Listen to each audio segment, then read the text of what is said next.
하나님, 우리를 끊임없이 인도하시고 이끌어 가십니다.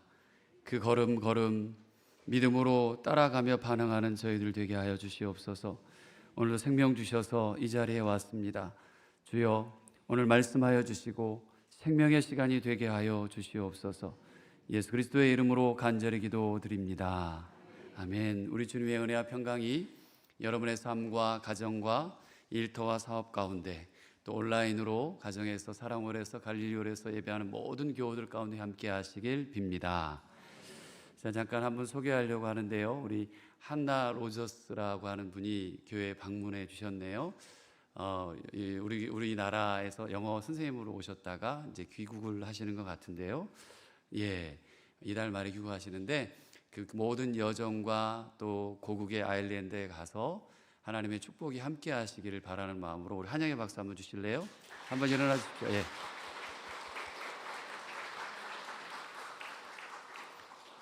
통역을 이영주 목사님 사모님이 아마 옆에서 해주시는 것 같습니다. 감사합니다.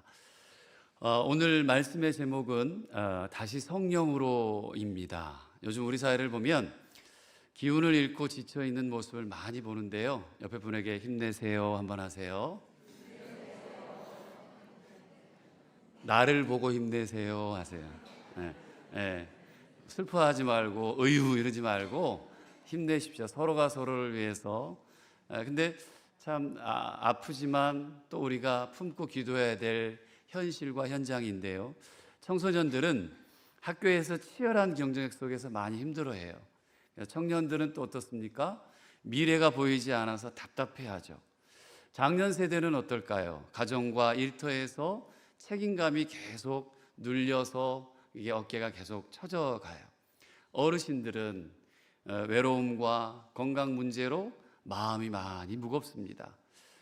본인들도 많이 무거우시겠지만 아마 자녀들도 아픈 마음으로 함께 또 명절을 보낸 분도 계셨을 거고 또 외로이 보냈던 분들도 계셨을 겁니다. 우리 신앙은 어떨까요? 저희 신앙도 교회도 마찬가지입니다. 예배가 습관이 되다 보니까 감격이 점점 줄어들고요. 기도하려고 무릎을 꿇어도 마음은 자꾸 산만해져요. 기도에 집중이 안 되고 온갖 근심과 염려가 계속해서 내 머릿속에서, 내 가슴속에서 맴돌기만 하죠. 예전 같지 않아. 내가 예전 같지 않아. 신앙의 불이 꺼진 것 같다라고도 또 자기가 진단하는 경우도 있어요. 그 고백들이 이 땅의 교회 가운데 그리스도인들 가운데 여기저기서 들려옵니다. 교회는 있지만 능력이 부족하고 신앙은 있지만 생기가 사라진 것처럼 느껴질 때가 참 많습니다. 그래서 우리는 다시 성령으로 시작해야 한다는 것을 오늘 선포하며 여러분과 함께 나아가려고 해요. 오순절 사건 여러분 아시잖아요. 성령 강림절 우리도 지켜요.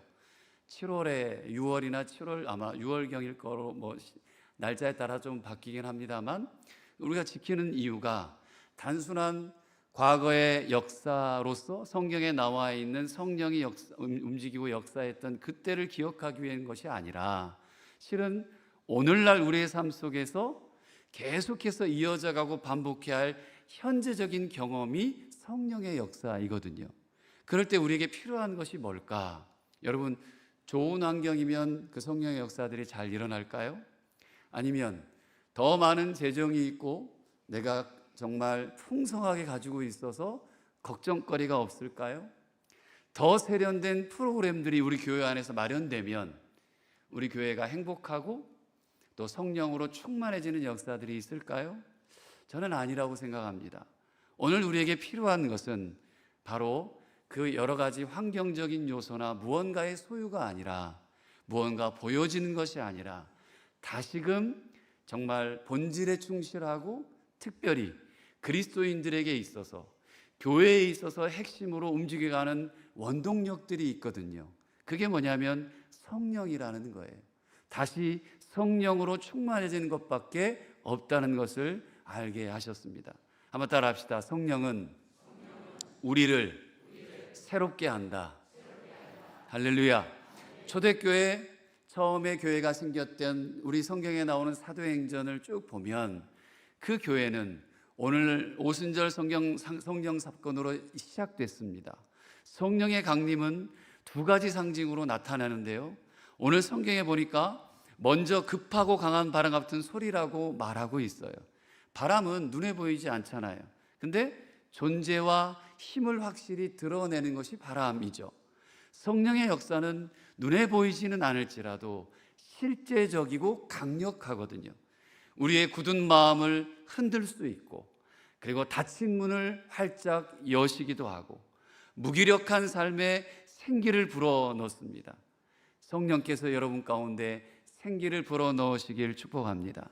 그리고 불의 혀처럼 갈라진다고 얘기해요. 오늘 성경에 보니까 불은 정화하죠.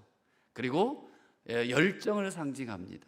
성령은 죄를 다 태워버리고 우리 마음에 하나님을 향한 뜨거운 사랑과 열정을 일으켜 주시는 분이시거든요.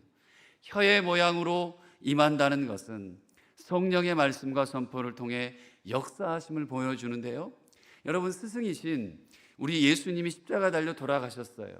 성경에 보니까. 근데 그 가운데 이제는 자신들까지도 피해를 입을까 봐, 위험이 닥칠까 봐 문을 닫아 걸고 두려움 속에 숨어 있었던 제자들이 기억납니다. 그 제자들은 예수님의 부활을 경험했음에도 불구하고 여전히 확신 없이 머뭇거렸어요. 근데 성령은요, 가만 보니까 흩어진 개인에게 임하기보다는 모인 공동체 가운데 임하셨거든요.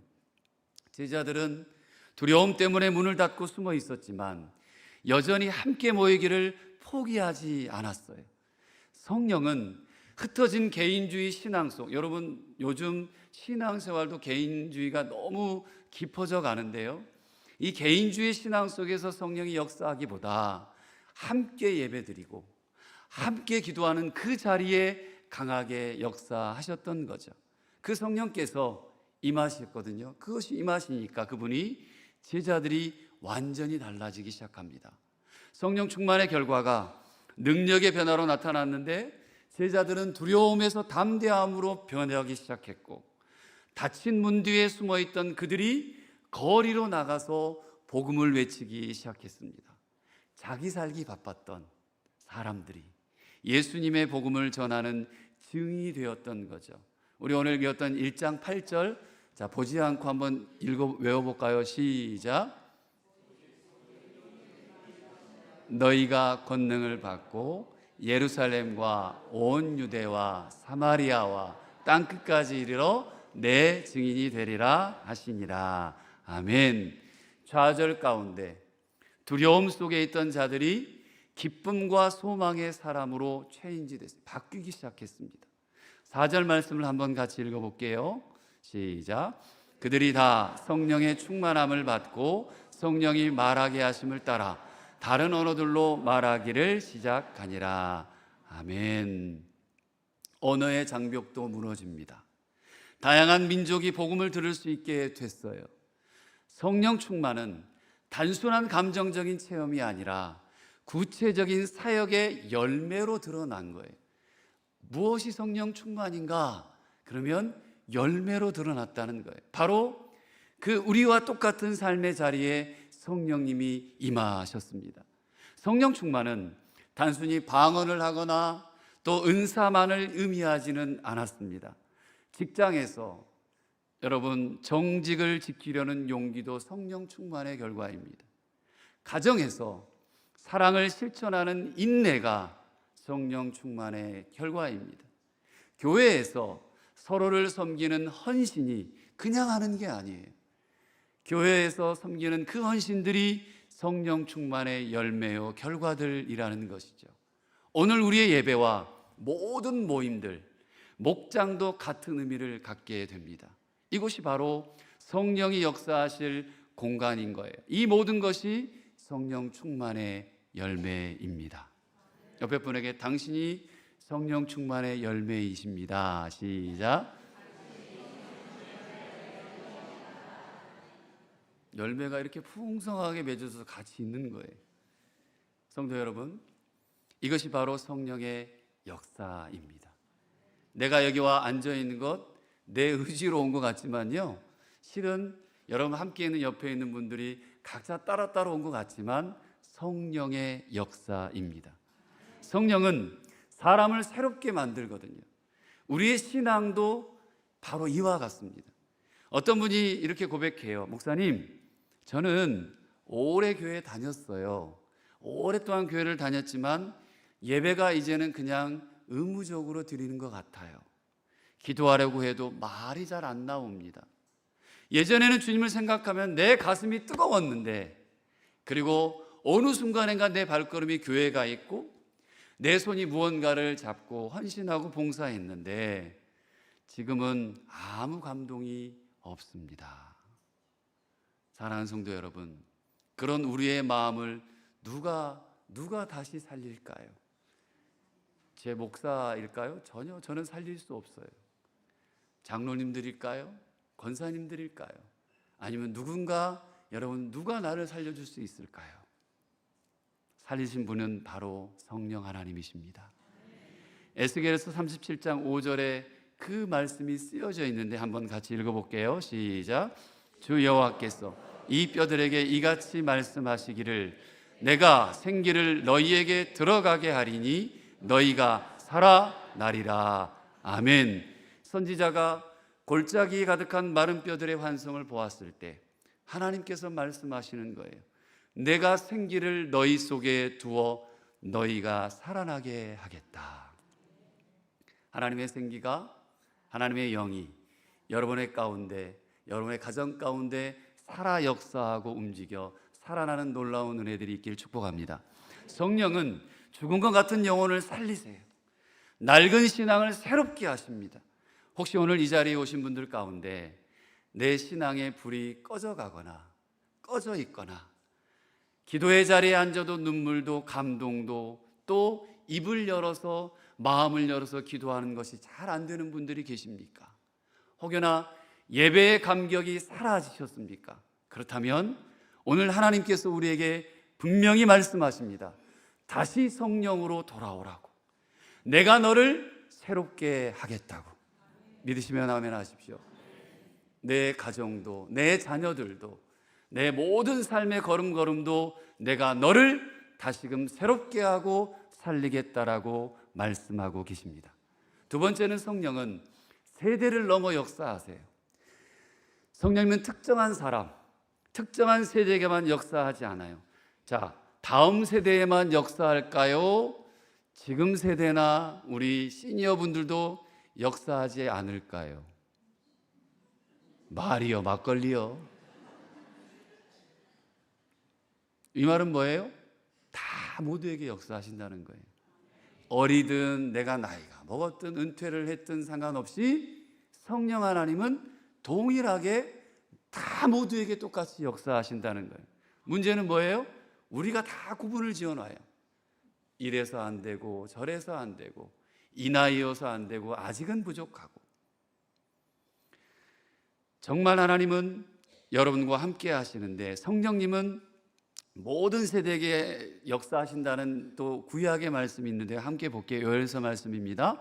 2장 28절이에요. 같이 읽습니다. 시작. 그 후에 내가 내 영을 만민에게 부어주리니 너희 자녀들이 장래일을 말할 것이며 너희 늙은이는 꿈을 꾸며 너희 젊은이는 이상을 볼 것이며. 아멘. 성령님은요 모든 세대 가운데 역사하세요. 자녀 세대에게는 비전을 주실 거고 젊은 세대에게는 이상과 소망을 주십니다. 어른 세대에게는 꿈과 믿음을 회복시켜 주실 줄 믿습니다. 사랑하는 성도 여러분, 우리 교회가 다음 세대를 세우는 일, 또 2040, 40, 그리고 작년 세대 우리 시니어 모든 세대를 붙드는 일이 왜 중요할까요? 성령의 역사는 세대를 넘어 함께 흐르기 때문에 그렇습니다. 청소년과 청년들이 이렇게 말할 수 있어요. 앞으로 나는 뭘 할 수 있을까? 목사님, 참 살기 힘들어요. 목사님, 아무리 해도 그 어느 순간을 넘어가기가 쉽지 않은 것 같아요. 맞아요. 실제 그런 것 같아요. 한국에 와서 보니까 참 고생 많이 한다. 우리 청소년들, 그리고 우리 청년분들 이 시대에 살기 참 팍팍하고 쉽지 않겠다. 미래가 너무 불안해요 라고 하는 사람들이 참 많습니다. 그럴 때 저는 분명하게 말씀의 의지에 여러분들에게 선포합니다. 성령께서 말씀하셔요. 내가 너를 쓰겠다고. 너는 세상의 빛과 소금이라고. 너를 통해 하나님의 나라가 세워질 것이라고. 여러분 청소년들과 청년들에게 말해주고 말할 수 있고 기도하는 교회가 될 줄 믿습니다. 장년들이 또 이렇게 고백할 수 있어요. 목사님, 제 나이가 몇 개인지 아세요? 이제 나이가 많아서 할 수 있는 게 많이 없어요. 저는 이제 좀 뒤로 물러나야 될 것 같아요. 그러나 성령님은 말씀하십니다. 아직 끝나지 않았어. 너의 기도는 여전히 교회를 살리고 너의 믿음은 여전히 자녀들을 붙들고 있다라고. 성령은 세대를 구분하지 않고 역사하십니다. 다음 세대가 비전을 품고 지금 세대가 믿음을 붙들고 함께 성령 안에서 하나 될 때 따라합시다. 교회는 살아난다. 할렐루야. 교회는 살아납니다. 마지막 세 번째는 성령은 우리를 사명자로 세워주세요. 성령이 임하시면 반드시 변화가 일어납니다. 근데 그 변화는 단순히 기분 좋아지는 변화가 아니에요. 사명자의 변화입니다. 예수 믿는 우리들은 교회 다니는 모든 사람들의 변화는, 성령의 역사는 사명의 변화들로 이루어집니다. 오순절에 성령이 임하자 제자들은 더 이상 숨어있는 사람들이 아니었어요. 베드로가 담대히 일어나 복음을 선포하기 시작했고 그 말씀을 듣고 하루에 3,000명이 회개하고 교회가 세워지게 됩니다. 요한복음 3장에 보면 요한복음에 특별히 많은 비유들의 말씀이 나옵니다만 인물들이 막 등장해요. 그 중에 여러분 들어보셨을 거예요. 니고데모라고 하는 사람이 나옵니다. 이 니고데모는 아주 훌륭한 경건한 유대 지도자였습니다. 예수님의 말씀을 그럼에도 불구하고 자기는 다 모든 것을 알고 다 지켰던 사람이었지만 예수님의 말씀을 이해하지 못했어요. 그는 율법에 능통했고 도덕적으로도 흠잡을 데 없는 삶을 살았어요. 근데 예수님은 그에게 얘기해 줍니다. 뭐라고 얘기하셨는지 아세요? 니고데모에게 예수님이 야, 정신 차려라 그랬을까요? 비슷한 말이에요. 다시 태어나라. 그 모든 것을 알고 있고 지위적으로나 지식적으로나 삶으로나 완벽한 사람이었던 니고데모에게 물과 성령으로 자, 너는 다시 태어나야 돼. 왜냐하면 인간의 힘으로는 결코 하나님의 뜻을 온전히 이룰 수 없기 때문이에요. 우리의 의지와 노력은 한계가 있습니다. 여러분 한계 있어요, 없어요? 요거 하나 말고 여러분에게 있어서 한계가 분명히 있죠. 저도 있어요. 믿음을 붙잡으려고 해도 연약한 내 자아, 내 성격, 내 성품, 내가 가지고 있는 평소에 가지고 있던 삶의 모든 습관들, 그 자아와 세상의 유혹 앞에 그것에 쉽게 무릎을 꿇고 무너지는 나의 모습을 보지 않나요? 그렇기에 성령의 도우심이 절대적으로 필요합니다. 믿습니까? 여러분에게 성령의 도움이 절대적으로 필요해요. 옆에 분에게 성령께서 도와주실 거야 인사합시다. 냅둬, 나 혼자 알아서 할게, 이런 표정 말고 절대적이란 말이 꼭 붙어야 되는 거예요. 절대적. 그렇지 않으면 교만하게 되고 그렇지 않으면 넘어지게 되고 성령의 역사는 절대적이어야 돼요. 합리적으로 생각을 해봐도 인간은 스스로의 한계를 인정할 때 비로소 새로운 가능성을 열 수 있어요. 신앙도 마찬가지입니다. 성령이 내 앞에 임하지 않으면 신앙은 결국 종교적인 습관에 불과해요. 그러니까 여러분 한번 따라합시다. 성령으로 다시 시작할 때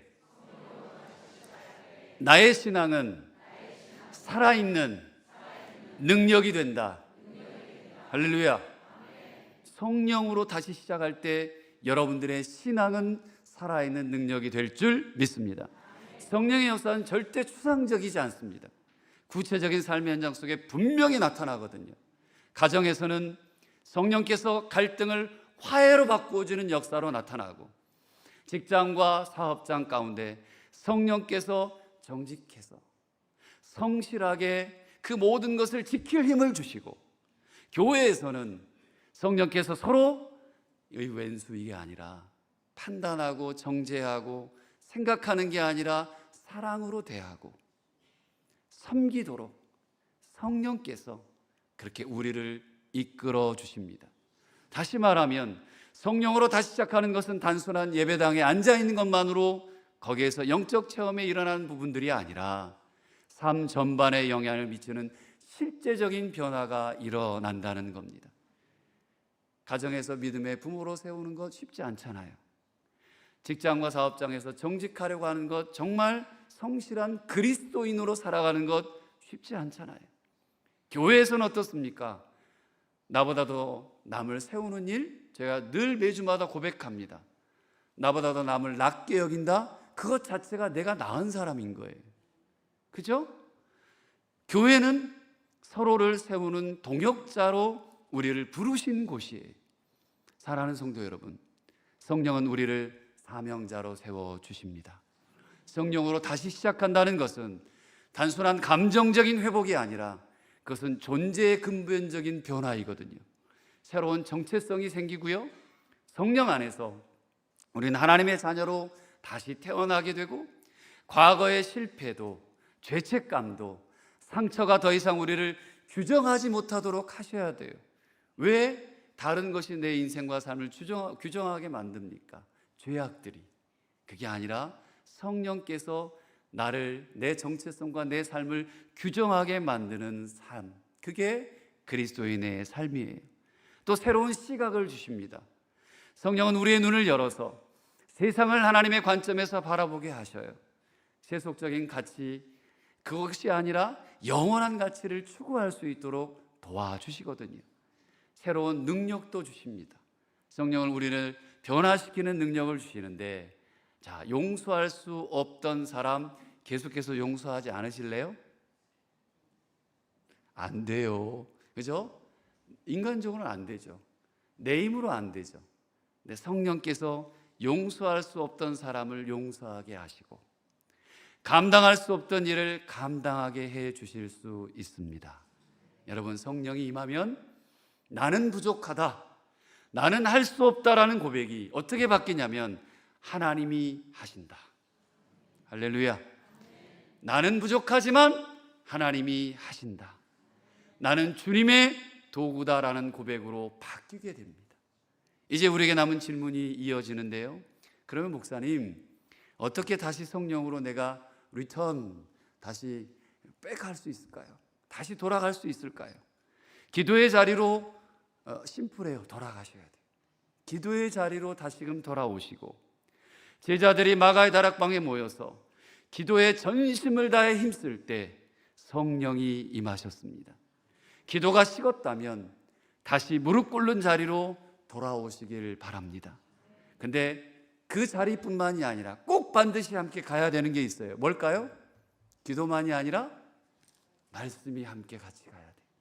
말씀의 자리로 돌아가십시오. 성령은 말씀과 함께 역사하시는 분이세요. 성경을 가까이 할 때 저와 여러분들의 영혼이 깨어납니다. 우리 계속해서 매일매일 성경 통독을 하고 있습니다. 오늘은 어디 몇 장입니까? 맞아요. 로마서 1장, 2장, 3장입니다. 하루에 한 장이라도, 한 구절이라도 말씀을 읽으며 성령께 마음을 여시길 바랍니다. 마지막으로 세 번째는 순종의 자리로 돌아가셔야 돼요. 성령께서 마음에 감동을 주시잖아요. 나중에가 아니라 지금 순종해야 해요. 지금 순종해야 돼요. 목사의 말이 아닙니다. 하나님의 음성, 성령의 음성을 듣고 작은 일에도 성령께 순종할 때 큰 은혜가 임할 줄 믿습니다. 사랑하는 우리 신앙 가족 여러분, 오늘 우리에게 필요한 것은 단순한 변화가 아니에요. 그냥 어떤 타이틀을 걸어놓고 외치는 외침이 아닙니다. 근본적인 새로움을 여러분에게 선포하고 있어요. 그것은 프로그램이나 환경이 아니라 오직 성령께서 주시는 거예요. 우리는 모두 다시 성령으로 시작해야 합니다. 신앙의 무기력함, 삶의 답답함, 관계의 깨어짐, 학업, 그리고 직장 생활, 사업, 모든 가정의 모든 대수사까지 그 모든 것을 새롭게 하실 분은 성령님 뿐입니다. 성령은요, 죽은 뼈에 생기를 불어넣으신 하나님의 영이라고 그랬잖아요. 성령은 닫힌 마음을 열게 하고 두려움을 용기로 바꾸고 교회를 세상으로 파송하시는 분이 영혼을 살리고 사람을 살리고 생명을 살리게 하는 그분이 성령의 역사이십니다. 오늘 이 시간 우리도 초대교회처럼 마음을 모아 기도할 때 성령께서 다시 임하실 줄 믿습니다. 오늘 하나님께서 우리에게 말씀하세요. 다시 성령으로 돌아와. 한번 옆에 분에게 이렇게 성령으로 다시 돌아옵시다 인사할까요? 네, 성령으로 돌아갈 때 우리의 지친 영혼이 다시 살아날 것임을 믿습니다. 세대를 넘어 하나 되는 은혜가 일어날 것입니다. 우리 모두가 사명자로 세워질 것입니다. 사랑하는 여러분, 다시 성령으로 이것이 우리 교회와 우리 삶을 새롭게 하는 길임을 믿으시길 바랍니다. 기도하겠습니다. 사랑과 은혜가 충만하신 하나님 아버지, 오늘도 말씀을 통해 다시 성령으로 시작해야 함을 깨닫게 하시니 감사합니다. 오순절에 임하셨던 성령님, 오늘 이 자리에 모인 우리 모두에게도 임하여 주옵소서. 두려움 속에 갇혀있던 제자들을 담대케 하셨듯이 우리의 연약함을 강하게 하시고 무기력한 믿음을 생명력으로 바꾸어 주옵소서. 매일매일 성령 충만을 구하며 살아가게 하시고 지친 이에게는 성령의 새로운 힘을, 낙심한 이에게는 성령의 위로를, 방황하는 이에게는 성령께서 방향을 가르쳐 주옵소서. 가정마다 성령의 위로와 평강이 임하게 하시고 직장과 학업의 자리마다 정직과 지혜로 이끌어 주시며 신흥교회가 다시 성령으로 충만하여 세상을 변화시키는 복음의 공동체 되게 하옵소서. 예수 그리스도의 이름으로 간절히 기도드립니다. 아멘.